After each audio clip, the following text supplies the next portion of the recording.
Bu holat qachongacha davom etadi? Oxirgi daraxt kesilguncha.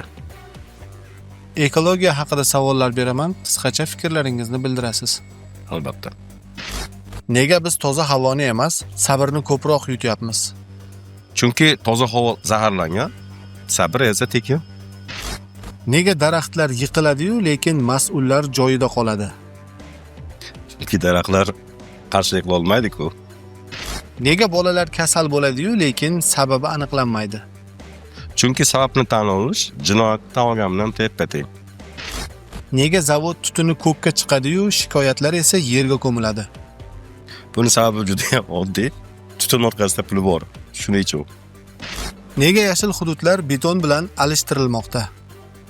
Chunki bu beton kimlargadir daromad keltiribdi. Nega ekologik jinoyat hisoblanmaydi? Chunki jabrlanuvchi tabiat esa sudga bora olmaydi. Nega ekologiya bugun ikkinchi darajali masala?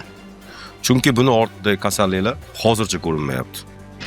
Bu holat qachongacha davom etadi? Oxirgi daraxt kesilguncha.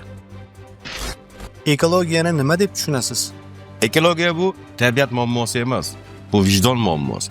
Agar vijdon bo'lmasa, tabiat ham bo'lmaydi.